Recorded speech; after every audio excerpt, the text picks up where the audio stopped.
આ માનો કે અમારો એક પિલર છે, આની અંદરથી 2 પાઇપ દ્વારા આ પાણી અહીંયા ઉતરે છે. એની અંદર આખી એક વ્યવસ્થા થાય, ત્યાંથી આના માર્ગે આ બોરની અંદર પાણી ઉતરી જશે. એ ભૂંગરાનું પાણી અહીંયા કુંડીમાં આવશે, એ કુંડીમાંથી અહીંયા સીધું પાણી આના માધ્યમથી આ બોરની અંદર પાણી અહીંયા ઉતરી જશે. અને 150 બોરનો છે કે જ્યાં જ્યાં અમારા પિલર ઉતરશે ત્યાં બોર થશે. આવી રીતે એપીએમસી માં આ જેટલા ગાળા તમને દેખાય છે આ બધા જ ગાળાનું બોર છે. જો તમને અત્યારે કામ ચાલુ છે દેખાય. 11 વર્ષ આ માર્કેટિંગ યાર્ડના ગેટ ઉપર મેં મજૂરી કરી છે. 11 વર્ષ. તમે જો તપાસ કરો, આટલો માલ અહીંયા પડ્યો છે, આમાં ક્યાંય ખેડૂત હાજર નહીં હોય. અને હાજર ખેડૂત એટલા માટે નથી કે એનો અમારી ઉપર ભરોસો છે કે અહીંયા એક મુઠ્ઠી માલ ચોરાહે નહીં. આવડી મોટો અત્યારે આ ધાણા પડ્યા છે, આ 20 વીઘામાં ધાણા છે. 20 વીઘાના ધાણામાંથી તમને એક ખેડૂત જોવા મળશે નહીં. આમ તો એક સમયે કહેવાતું કે હરવાણી હાચી હોય તો દુકાળે ડૂકે નહીં, પરંતુ આજકાલ આપણે જોઈએ તો જે જમીનમાં પાણીના સ્તર છે તે સતત ઘટી રહ્યા છે. ત્યારે જમીનમાં પાણીના સ્તર સુધારવા માટે અનેક એવા પ્રયોગો છે તે આજકાલ આપણે જોતા હોઈએ છીએ, પરંતુ ગોંડલ માર્કેટિંગ યાર્ડ છે તે દરેક બાબતોમાં અગ્રેસર હોય છે. ખાસ કરીને ખેડૂતોના પાકને આંતરરાષ્ટ્રીય માર્કેટ સુધી લઈ જવાનું હોય કે પછી જે આપણે જોઈએ તો જે પાણીને બચાવવાની વાત હોય, જે આપણે ગોંડલમાં રિચાર્જ બોર બનાવવામાં આવ્યા છે, ખાસ કરીને જે વરસાદી પાણીનો જે વેડફાટ થતો હોય છે, હજારો લીટર પાણી વહી જતું હોય છે, તેના સંગ્રહ માટે આ બોર બનાવવામાં આવ્યા છે, જેનાથી જળસ્તરમાં સુધારો થાય, જે પાણીના સ્તર છે, ભૂગર્ભ જળના સ્તર છે તે ઊંચા આવી શકે. આ તમામ પ્રયાસો છે ગોંડલ માર્કેટિંગ યાર્ડ દ્વારા કરવામાં આવે છે. ખૂબ નવાઈ લાગે, કારણ કે આ પ્રકારના કાર્યો ખૂબ ઝીણવટભર્યું કાર્ય છે તે કરવામાં આવી રહ્યું છે. ત્યારે ગોંડલ માર્કેટિંગ યાર્ડના ચેરમેન અલ્પેશભાઈ ઢોલરિયા આપણી સાથે જોડાઈ ચૂક્યા છે, તો આવો તેમની સાથે જ સીધી વાત કરીએ, વાત ગુજરાતી પર. અલ્પેશભાઈ, વાત ગુજરાતીમાં ખૂબ ખૂબ સ્વાગત કરું છું. અને આમ તો નવાઈ લાગે કે આટલી ઝીણી ઝીણી બાબતોનું ધ્યાન રાખવું, કે આજકાલ આપણે જોઈએ છીએ કે આપણે જ્યારે વરસાદ આવે છે ત્યારે પાણીનો સંગ્રહ નથી કરી શકતા, પછી આખું વર્ષ આપણે પાણી માટે વલખા મારતા હોઈએ છીએ, પરંતુ આ વિચાર કઈ રીતે આવ્યો અને આનાથી શું ફાયદો થશે? આમ તો અત્યારે મોદી સાહેબના 12 વર્ષનો ઉજવણી ચાલુ છે, એના ભાગરૂપે અલગ સેવાકીય પ્રવૃત્તિ ચાલુ હતી. તો ગયા વર્ષે અમારે અહીંયા ઉનાળાના એન્ડમાં પાણી ખૂટ્યું હતું. ઓકે. તો પછી મને આ વખતે ચોમાસું ચાલુ થયું તેવો વિચાર આવ્યો કે અમારે અહીંથી આવડું મોટું 300-350 વીઘાનું એપીએમસી, 100% માનો કે એપીએમસી પાકું છે, અને આવડું મોટું એક નદી વહી જતી હોય એવડું પાણી જાય છે. તો મેં અમુક નિષ્ણાંતો લોકોને પૂછ્યું કે આની અંદર અમારે આવું કરવું હોય તો કેમ થાય? તો એ લોકોએ કીધું 100% પાણી ઉતરી જાય. તો અમે એવું પ્લાનિંગ કર્યું કે એપીએમસી માં મારે મોટા શેડ છે. અત્યારે જે આપણે ઉભા છે કદાચ 20 વીઘાનો શેડ છે, હજી બાજુમાં એક શેડ બનશે 15 વીઘાનો, એટલે આ 35 વીઘાનો એશિયાનો સૌથી મોટો એપીએમસી નો ડોમ બનશે. અને એના રીઝન એ છે ખેડૂતો ગમે ત્યારે આવે તેનો માલ પલરે નહીં. અત્યારે વરસાદની ભીતિ હોય, અમારા આટલા બધો માલ પડ્યો છે, અમારા ખેડૂતને ચિંતા ન હોય તો અંદર આરામ ગૃહમાં હોઈ જાય. હવે વિષય એ છે કે આટલું મોટું પાણી અમારું નદીની જેમ 12 હોકડામાં વહી જાય છે. તો મને વિચાર આવ્યો કે આને ઉતારી તો જેટલા અમારા પિલર છે, પિલરે પાણીનું સ્ટોરેજ, પાણી ઉતરવાનો અમે જગ્યા મૂકી છે. તો ત્યાંથી સીધું એક કુંડી બનશે, એની અંદરથી કોઈ કચરો આવે તો પાણી ગળાઈ જાય, અને એના માધ્યમથી સીધું જ અમે 125 ફૂટના બોર કર્યા છે. બોરના તળિયે એક બ્લાસ્ટ કરશું એટલે અંદર ખડભડી જાય બધું, અને જેટલું બી પાણી આવે એપીએમસી નું એ 100% ભૂગર્ભની અંદર ઉતરી જાય, એના માટેનો અમે પ્રયત્ન કર્યો છે.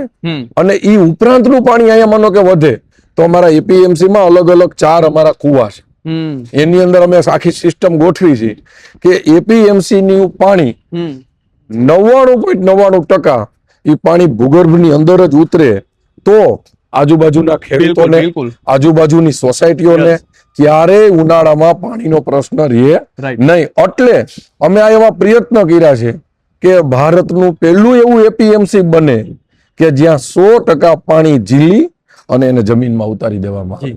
કેટલા રિચાર્જ બોર બનાવવામાં આવ્યા છે? અત્યારે અમારો ટાર્ગેટ 150 બોરનો છે કે જ્યાં જ્યાં અમારા પિલર ઉતરશે ત્યાં બોર થશે. આવી રીતનું અમે પ્લાનિંગ કર્યું છે અને હરેક બોરને ઢાંકશું, એની અંદર કચરો ન જાય પ્રયત્ન કરશું અને અંદર બ્લાસ્ટ કરી અને 100% પાણી 150 બોર દ્વારા અને અમારા કુવા દ્વારા આ પાણી જમીનમાં ઉતરી જાય એવા અમે પ્રયત્ન કરીશું. એટલે અત્યારે કામ ચાલુ થઈ ગયું છે કે હજુ બાકી છે કે શું અત્યારે કામ કઈ જો રીતે? તમે અત્યારે આપણે જોઈ શકીએ બિલકુલ, કે આ અમારી આખી વ્યવસ્થા ઊભી કરી છે. રાઈટ. આ માનો કે અમારો એક પિલર છે, હા. આની અંદરથી 2 પાઇપ દ્વારા આ પાણી અહીંયા ઉતરે છે. અત્યાર સુધી શું થતું હતું, આ પાણી ઉતરી જાય અહીંથી બારોબાર સીધું નીકળી જતું. હવે આ પાણી ઉતરી અહીંયા મોટી એક કુંડી બનશે, એની અંદર આખી એક વ્યવસ્થા થાય, ત્યાંથી આના માર્ગે આ બોરની અંદર પાણી ઉતરી જશે. ઓહો. એટલે આ 2 ભૂંગરાનું પાણી અહીંયા કુંડીમાં આવશે, એ કુંડીમાંથી અહીંયા સીધું પાણી આના માધ્યમથી આ બોરની અંદર પાણી અહીંયા ઉતરી જશે અને અહીંયા કનેક્શન દઈને આમાં પાણી ઉતરી જાય. ઓકે. એટલે આનું ગમે એટલું પાણી આવે તો અંદર બ્લાસ્ટ કરશું એટલે અંદર બધું ખડભડીને જગ્યા થઈ જાય. તો 100% પાણી આ એક બોરની અંદર કેટલું પાણી આવશે, તો આ એક જ ગાળાનું પાણી આવશે. આવી રીતે એપીએમસી માં આ જેટલા ગાળા તમને દેખાય છે, આ બધા જ ગાળાનું બોર છે. જો તમને અત્યારે કામ ચાલુ છે દેખાય, તો આ આખા શેડનું કામ કદાચ આમાં 15-16 પિલર હશે, તો 16 દુને 32 બોર અહીં કરવામાં આવ્યા છે. એટલે 32 બોર દ્વારા 100% આ આખા શેડનું પાણી જમીનમાં ઉતારી દેવામાં આવશે. હજી અહીંયા શેડ બનશે બહુ મોટો 15 વીઘાનો. એ 15 વીઘાનો શેડ બને એના બી જેટલા પિલર બને એનું બી પાણી અમે અહીંયા ઉતારી દેશું. આ રીતે આખી અહીંયા સિસ્ટમ ગોઠવવામાં આવી છે. અલ્પેશભાઈ, ખાસ કરીને આનાથી શું ફાયદો થશે ખેડૂતોને? જે આપણે જળ સંગ્રહ તો થશે જ, પરંતુ ખેડૂતોને શું ફાયદો થશે? આ એક પહેલ કરવામાં આવી છે.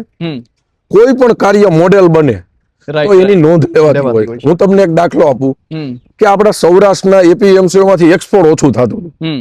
અમે એક નવતર પ્રયોગ કર્યો કે એપીએમસી ની અંદર જ્યાં અમે ખાદ્ય વસ્તુ ઉતારી છે ત્યાં કબૂતરની જાળી મારી દીધી.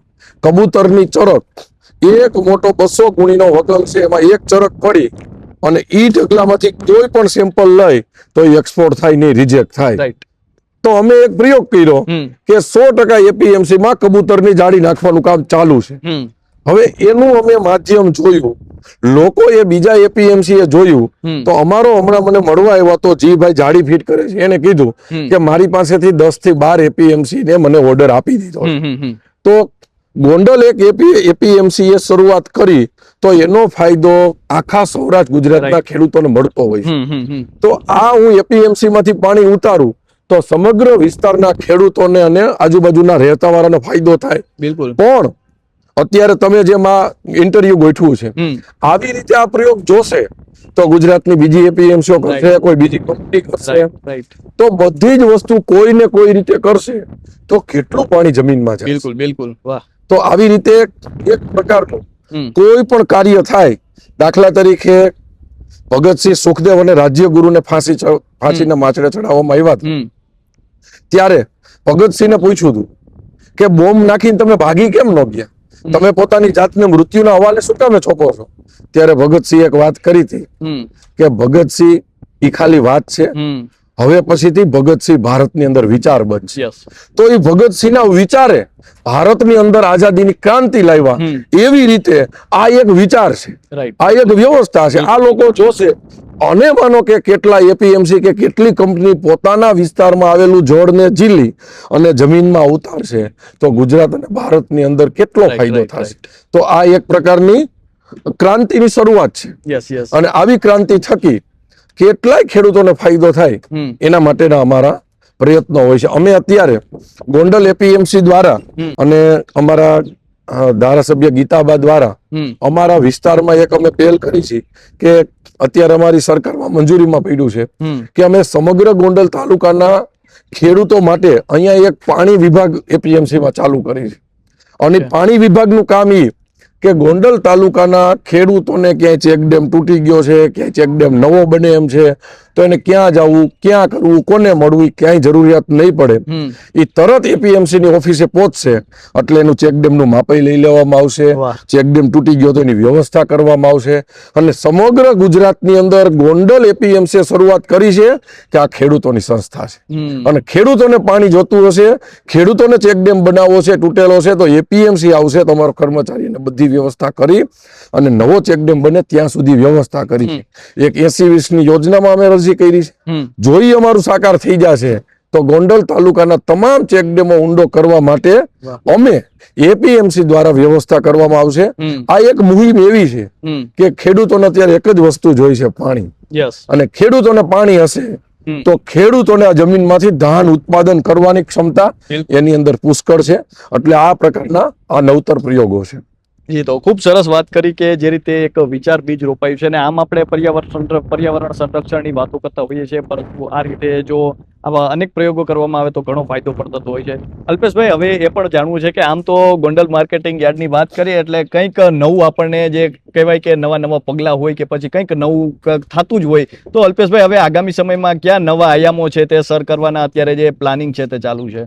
આમ તો અમે અત્યારે ઈ લેવલ ઉપર પહોંચી ગયા છે કે 100% એપીએમસી ને પાકું કરી નાખ્યું છે કે જ્યાં ડસ્ટ ન આવડે. હમણાં અમે એક મશીન લખાવ્યું છે શક્તિમાનનું કે આખા એપીએમસી માંથી ક્યાંય ડસ્ટ નહીં રહે. 100% ડસ્ટ ફ્રી કરશું ફૂડ સેફ્ટીના નિયમ સાથે. બીજું અમે પ્રયત્ન કર્યા કે 100% આવા મોટા ડોમ થી એપીએમસી ને સજ્જ કરશું. ગમે ત્યારે ગમે એટલા ખેડૂતોનો માલ ગોંડલ એપીએમસી માં હોય અને કદાચ ઓચિંતાનો 10 ઇંચ વરસાદ પડે તો અમારા ખેડૂતોનો માલ પલળે નહીં એવી વ્યવસ્થા અમે અહીંયા કરી છે. એ ઉપરાંત હમણાં અંદરના ડોમમાં કામ ચાલુ છે, અહીંયા કબૂતરની જાળી લાગી જશે. એટલે આ એપીએમસી ની અંદર 100% ક્યાંય કબૂતરની ચરક આવશે નહીં. કબૂતરને રહેવા માટે બહુ મોટો ક્યાંય ન હોય સૌરાષ્ટ્રમાં એવો ચબૂતરો ઉભો કરી છે. એટલે કબૂતરને બી ડિસ્ટર્બ ન થાય, ખેડૂતોનો માલ ડિસ્ટર્બ ન થાય. ઈ તૈયાર થઈ જાય એટલે અહીંયા અત્યારે માવા ખાઈને જ્યાં ત્યાં થૂકતા હોય છે. તો અમે એવી વ્યવસ્થા ઉભી કરી છે, કોઈ વ્યક્તિ આપણા એપીએમસી માં માલ ઉતારવાની જગ્યાએ થૂકશે તો એની ઉપર અમે 500 રૂપિયા દંડ ભરશું. એક સમય આ એપીએમસી ની અંદર લોકો ગમે ત્યાં બાથરૂમ જતા હતા, જેથી મલ્ટીનેશનલ કંપની આવતી નહોતી. તો અમે અત્યારે એવી વ્યવસ્થા કરી છે કે હરેક જગ્યાએ બાથરૂમ ઉભા કરી દીધા છે અને બહાર કોઈ જાય તો એમાં 300 રૂપિયા દંડ છે. એટલે અમારું આયમ સિદ્ધ થઈ ગયું. હવે અમે થૂકવા વાળું કરશું. પછી ઇન્ટરનેશનલ ફૂડ સેફ્ટીના નિયમ શું છે તો એ નિયમ પ્રમાણે અમે અહીંયા એપોક્સી મારશું. ભારતનું પહેલું એવી એપીએમસી બનશે, આમ તો ભારતનું નહીં એશિયા ખંડનું બનશે કે જ્યાં 100% ફૂડ સેફ્ટીના ઇન્ટરનેશનલ નિયમો સાથેનું અમારું પહેલું એપીએમસી હશે. અને આવું એપીએમસી બનાવવાના મૂળમાં અમારો સ્વાર્થ એ છે કે વર્લ્ડની તમામ કંપનીઓ ખરીદી કરવા અહીંયા આવે અને વર્લ્ડની તમામ એક્સપોર્ટ કંપની ખરીદી કરવા આવે તો આ બહારથી ખેડૂતો અમારા ઉપર ભરોસો મૂકીને માલ વેચવા આવે છે ને એને મહા મહેનતે પકાવેલા માલના ભાવ 200-500 રૂપિયા વધારે આવે અને ખેડૂતોને વધારે ભાવ મળે અને ખેડૂત અહીંથી હસતો જાય તો ખેડૂત અમારો ભગવાન છે. અને અમારો એ સિદ્ધાંત છે કે ખેડૂત રાજી તો અમે રાજી. અલ્પેશભાઈ, અંતિમ પ્રશ્ન છે કે આ બધું સાંભળીને વિચાર આવે કે આ રીતે નવીનતર પ્રયોગના વિચાર કઈ રીતે આવે છે? શું એના પાયામાં છે કે આ પ્રકારના અત્યારે કાર્યો પણ થઈ રહ્યા છે? નકર આપણે જોતા હોઈએ કે ઘણી વખત આપણે જોતા હોઈએ છીએ કે અનેક એવા કાર્યોની જે કાગળો પર ચર્ચા થતી હોય છે, પરંતુ આપણે જે એના કાર્યો છે તે જોવા નથી મળતા. તો આ વિચાર ક્યાંથી આવે છે અને આ શક્ય કઈ રીતે બને છે? શું છે એના પાયામાં? આ એપીએમસી માં મેં 11 વર્ષ આ માર્કેટિંગ યાર્ડના ગેટ ઉપર મેં મજૂરી કરી છે. 11 વર્ષ. તો ખેડૂતના ખેતરેથી હું માલ ઉપાડું, ત્યાંથી એપીએમસી માં માલ ઉતારું, ખેડૂતને શું કમી થાય છે, ભાવ ન મળે ત્યારે ખેડૂતને શું પીડા હોય છે, અહીંયા સારી વ્યવસ્થા બને તો ખેડૂતને શું ફાયદો થતો હોય છે, અહીંયા મેં 11 વર્ષ અહીંયા મેં જોયા છે. અને એ જ માર્કેટિંગ યાર્ડમાં ચેરમેન તરીકે બનવાનો જ્યારે મને અવસર મળ્યો હોય તો હું એવી વ્યવસ્થા ઉભી કરું છું કે મારા ખેડૂતોને કાંઈ પણ અગવડતા અહીંયા પડે નહીં. એના માટે અત્યારે તમે જો પાણીની વ્યવસ્થા હતી તો અહીંયા પેલા સાદું પાણી પવાતું હતું. એટલે આ શું છે? આ પાણીનું છે. અને આવી એપીએમસી ની અંદર આવા એપીએમસી ની અંદર જ્યાં જ્યાં ખેડૂતો હોય ત્યાં વ્યવસ્થા છે. અને એની માટે મિનરલ વોટર પ્લાન્ટ છે. મિનરલ વોટર પ્લાન્ટ માંથી ઠંડુ પાણી કરવામાં આવે છે. આખા એપીએમસી ની અંદર ખેડૂત ગમે ત્યારે થાયકા પાયકા આવે તો એને મિનરલ વોટર ઠંડુ પાવામાં આવે છે. આ ખેડૂતને માનો કે સુઈ જવું છે તો એસી હોલ ની અંદર એને ગોદડું ગાદલું ઓશિકો આપી અને ફ્રીમાં સુવાની વ્યવસ્થા કરે છે. આ એપીએમસી માં ખેડૂતને ભૂખ લાગે છે તો 35 રૂપિયાના ટોકન ભાવમાં 3 સ્ટાર હોટલ જેવી અમારી કેન્ટીન છે ત્યાં ખેડૂતોને અમે 35 રૂપિયામાં જમાડી છે. આ એપીએમસી માં ખેડૂત માલ ઉતારીને સુઈ જાય તો આમાં તમે જો તપાસ કરો આટલો માલ અહીંયા પડ્યો છે આમાં ક્યાંય ખેડૂત હાજર નહીં હોય. અને હાજર ખેડૂત એટલા માટે નથી કે એનો અમારી ઉપર ભરોસો છે કે અહીંયા એક મુઠ્ઠી માલ ચોરાહે નહીં. અને અહીંયા માલ એટલે નથી ચોરાતો કે આખા પ્રીમાઇસીસ ની અંદર ગમે ત્યાં જાઓ તો અહીંયા 100% કેમેરાથી આ એપીએમસી સજ્જ છે. કેમેરા પણ છે 100% કેમેરા. તો અહીંયા માલ ચોરાતો નથી અને માલ ચોરાતો નથી એટલે ખેડૂત માલ ઉતારી અને વહી જાય છે. તો આવડી મોટો અત્યારે આ ધાણા પડ્યા છે, આ 20 વીઘામાં ધાણા છે. 20 વીઘાના ધાણામાંથી તમને એક ખેડૂત જોવા મળશે નહીં. ખાલી ખેડૂત શું લખે છે એનું નામ, એમના દલાલનું નામ અને એમના ગામનું નામ, વિષય પૂરો. હવે જયારે ઓક્શન હશે ત્યારે ખેડૂત આવશે. અહીંયા મૂકેલો ખેડૂત પોતાનો માલ એટલે મૂકીને વહી જાય છે કે એને એપીએમસી પર ભરોસો છે કે એનો એક મુઠ્ઠી માલ ચોરાશે નહીં. ઓક્શન થશે એટલે તરત જ ખેડૂત અહીંયા માલ એનો વજન થાય રૂપિયા લઈને વહી જશે. આ એપીએમસી માં ખેડૂતનું 1 રૂપિયાનું ખોટું ન થાય એની 100% જવાબદારી અમારી છે. આ ખેડૂતોનો અમારી ઉપર ભરોસો છે અને એનો અમને આનંદ છે. અલ્પેશભાઈ, આમ તો હું મારી જાતને પૂછવાથી રોકી નથી શકતો કે ખેડૂતો અહીંયા આવીને કેવું અનુભવ કરે છે? ખાસ કરીને તમે તો જોતા હશો, આટલી બધી સુવિધા આપ્યા પછી એમને જોતા હશો ત્યારે કેવું લાગે છે?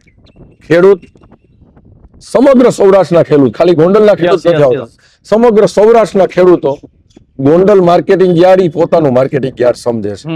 અને પોતાની વસ્તુ કોઈ પોતાપણું ક્યારે લાગે કે અહીંયા ખાલી ટેમ્પા વાળા ભેગો માલ મોકલી દે અને હિસાબ આવે, કદાચ ખેડૂત નથી આવ્યો તો ખેડૂતનું 1 રૂપિયાનું અહીંયા ખોટું થતું નથી. અને એનો ખેડૂતનો અમારી પર ભરોસો છે અને એ ભરોસો અમે ખેડૂતનો ક્યારેય ન તૂટવા દઈ. અને આવી વ્યવસ્થા ઊભી કરવાનું ખેડૂતની અમારી ભલામણ નથી અમને, પણ આ વ્યવસ્થા અમે એટલે ઊભો કરી છે કે ખેડૂતની જે પાક છે ને એમાં એને જીવ રેડી દીધો હોય, એનું લોહી રેડી દીધું હોય ત્યારે ઉત્પાદન થયું હોય. અને આ ઉત્પાદન થકી એમને એની દીકરીના મેરેજ કરવા હોય, એમનું મકાન ઉભું કરવું હોય, એની વાડીએ કૂવો કરવો હોય તો આ ઉત્પાદનનો માલ પોલરે નહીં, સારા ભાવથી વેચાઈ જાય અને ખેડૂતને ઊંચો ભાવ મળે ને ત્યારે દરિયાકાંઠાના ખેડૂતો અહીંયા આવે છે. દરિયાકાંઠેથી નીકળે ને 5-7 માર્કેટિંગ યાર્ડ વચ્ચે આવે છે. અને ગોંડલ ક્યાંય એવું મોટું સેન્ટર છે કે આવવું પડે, પણ અમારા ઉપરનો ખેડૂતનો ભરોસો છે. અને આ માર્કેટિંગ યાર્ડ અમારું નથી, આ માર્કેટિંગ યાર્ડ સૌરાષ્ટ્ર ગુજરાતના ખેડૂતોનું માર્કેટિંગ યાર્ડ છે. અમે તો અહીં ચોકીદાર તરીકે બેઠા છે. તો કદાચ આમ તો આપણે જોઈએ તો જે આ દરેક સુવિધાઓ છે તે તમે પણ જોઈ શકો છો. આમ તો આપણે પ્રવાસન સ્થળોની મુલાકાત લેતા હોઈએ, પણ કદાચ હું કહેવા માંગુ છું કે તમે એક વખત આ ગોંડલ માર્કેટિંગ યાર્ડની મુલાકાત લો.